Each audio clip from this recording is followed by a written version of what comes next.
Unprotected by Brett Nelson. Chapter 13.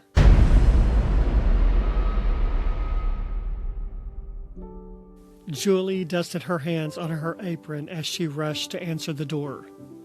A grin brightened her face as her visitors stepped inside. She leaned in and pressed a kiss against Sarah's cheek, then tossed her arm around James's waist. "You two come into the kitchen and have a seat. Let's eat while it's hot." "Thanks for the dinner invite. Do you not have any guests today?" James asked as they followed the heavenly scent of food into the kitchen. "Oh, the Giovanni couple went out for dinner at Luciano's, and the Curtis couple wanted a romantic dinner in their room."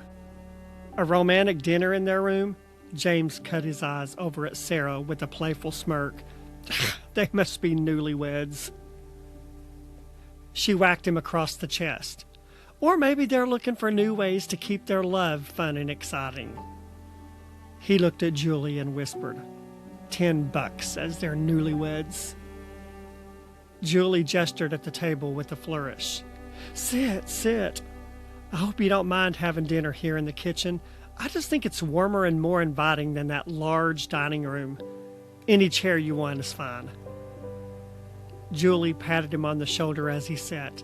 "Oh, except there, dear. That was always Parker's seat." Mortified, James jumped up. "Oh, sheesh, Julie, I'm sorry. I didn't realize." He pulled out another seat, then stopped when the women laughed. "I was just messing with you." Julie's hand flew to her mouth to stifle a giggle. "You can sit anywhere." Sarah slung her arm around the woman's shoulder. "Now I know why I've always loved you." She handed over a covered dish. "Now before you try to say something, don't. I know we weren't supposed to bring anything, but my mama would tan my hide if she knew I went to a dinner party empty-handed, so I made a pear and raspberry crumble. You probably already made dessert, so you can stick it in the refrigerator and serve it to your guests tomorrow night."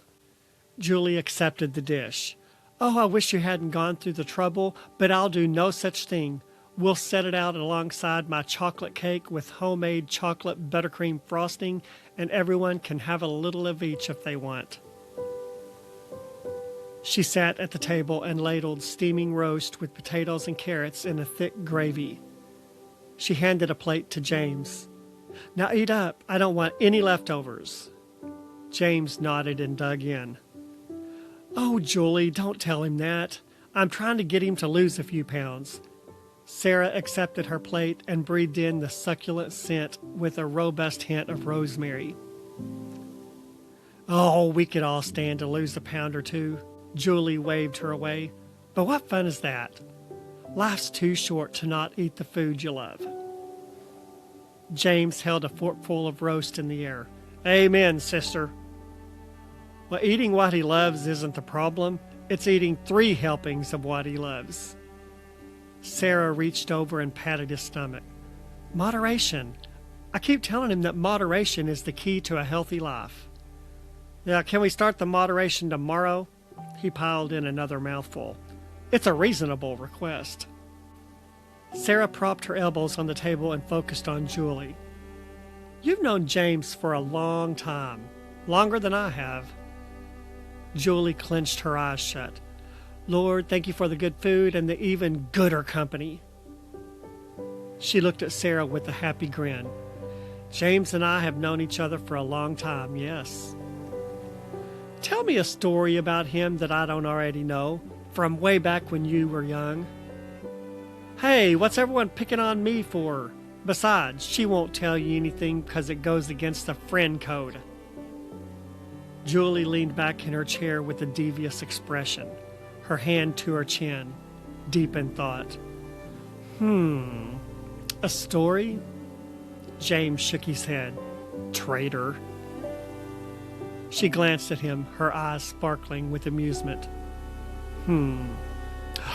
"Did he tell you about the time when he almost got arrested for hosting a pool party at the neighbor's house without their permission?" Sarah's eyes grew wide. "He didn't." Julie shook her head and covered her mouth with her hand. "He invited a handful of Bartlett's Ben's High's finest, and over 100 people showed up." Sara turned to him with amazement. James, why would you do such a thing?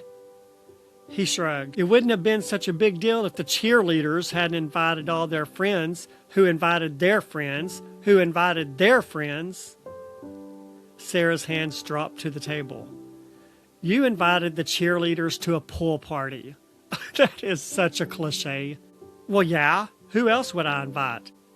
The nerds on the debate team and the weirdos in the theater program? Her head flew back and soft laughter spilled out.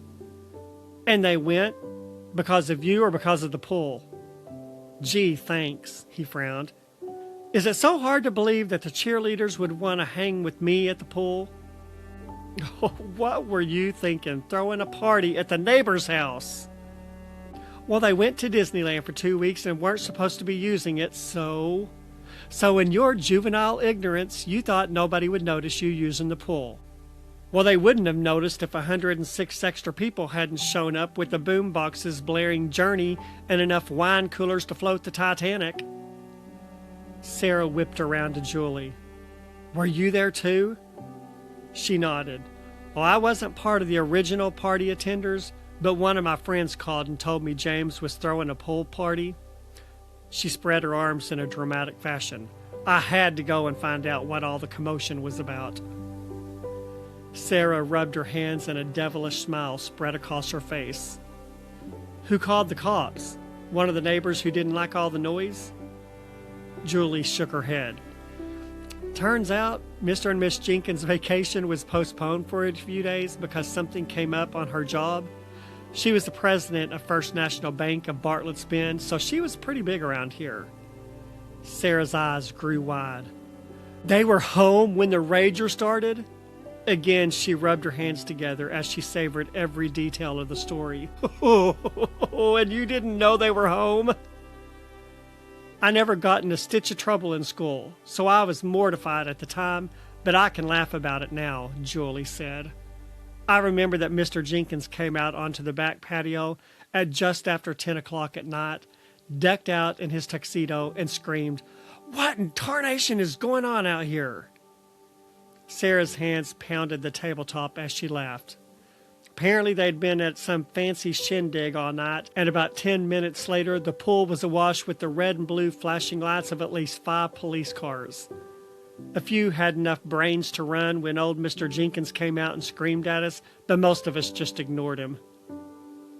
You were there when the police arrived? Julie nodded. I was one of the dumb ones who didn't have the sense to run when I had the chance. We all knew Mr. and Miss Jenkins, so I thought it would be okay. So much for that theory, James wisecracked. Sara grasped her husband's hand. Did they put handcuffs on you? Please tell me someone in this town has a picture of you in handcuffs. You'd like that, wouldn't you? Oh, more than ever. Thankfully, our youthful indiscretions happened before camera phone technology, so it only lives on, he turned and glared at Julie, until some of us get too old to remember it. Old Mr. Jenkins was actually pretty cool about it, though, Julie reminisced. He made us sweat it out for as long as he could, but he didn't press charges or get anyone in trouble. He just wanted to put the fear of God into us. I bet no one went trick-or-treating at the Jenkins house after that, huh? Julie leaned up and patted the table with her fingertips. That's the best part of the story. 2 weeks later, he and Miss Jenkins invited the entire class to his house for an official pool party. They hired people to decorate their yard with strings of lights, and a caterer grilled steaks and all the trimmings. They even brought in a DJ to play beach music. Oh, it was such a wonderful night. Wow, that was pretty cool of them. Even before the party, they were cool for old people, Julie said. They had these fancy chocolate boxes for everyone to take home at the end of the night. Literal boxes made of chocolate. Then the boxes were filled with chocolates flown in from a chocolatier in Switzerland. It was the swankiest party this girl ever had the pleasure of attending. Nowadays, if something like that happened, the entire senior class would find themselves sitting in a jail cell. People these days aren't that cool about things. Julie nodded. The magic of those days seems to have disappeared. Today, people are too wrapped up in their own lives to care about anyone around them.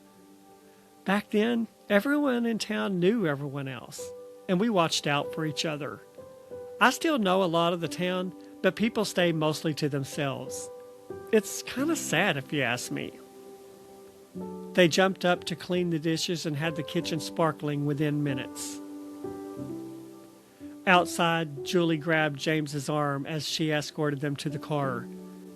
"Do you find all this stuff unsettling?" He looked up at her. The playful tone of the evening had evaporated from her voice, replaced with tension. "Find what unsettling?" She gestured at the street. "I saw a truck lumbering past the other day with one of those portable gun confiscation buildings. I drove past Enoch Wallace's farm, and seeing that horrible place set up on his property, why, it just gave me the willies. We're a step away from dystopia." It was a stretch to jump from gun confiscation to dystopia, but he allowed her a moment of exaggeration. He was just as concerned as anyone else about the state of their city once they were stripped of their guns, but he kept a facade of calm to make everyone else feel better. He placed a hand on her forearm. "Do you have guns?" She nodded. "A couple of shotguns that were Parker's. They belonged to his father, and maybe even to his grandfather, I'm not sure. They handed them down to him. He didn't buy them. I think he may have bought a few new ones, but I'm not sure. He enjoyed the old guns because they were passed down, but he wasn't what anyone would call an enthusiast. In fact, I don't recall the last time he used any of his guns." James glanced to his right, then to his left. "Don't turn any of those old guns over." He spoke the words in a whisper, even though there wasn't a home near enough to hear him. She drew a hand to her throat. "What do you mean? I thought we didn't have a choice but to turn them in." "Listen, I'm not talking about the new guns. You'll need to turn those over because they can be traced. I'm talking about the older guns that Parker inherited. Those are virtually untraceable. Those of you with untraceable guns are our only hope of staying armed. Whatever you do, don't turn those older guns over." She glanced at Sara with uncertainty, then back at James. Do you have guns that you're keeping?" "Unfortunately, no. The only gun I have is a Ruger I bought when I got my concealed weapon license a few years ago. Mine'll have to go." I don't know. I don't know how to hold a gun, much less use one," Julie said. "I can teach you to use them. Don't worry about that. Is there ammunition for them?" She shook her head. "I assume so, but I couldn't say for sure. He kept the guns in the attic where only he and I had access to them. They never interested me, so I never paid attention to anything to do with them. As far as I know, he hadn't touched them for years before he died. I don't even know if they work anymore." James glanced at Sara, who gave a nearly imperceptible nod in the darkness. "I want to come over and look at those guns first thing tomorrow morning. Is that okay?" "Sure, if you want." He drew her into a gentle hug. "Don't worry, everything will be just fine."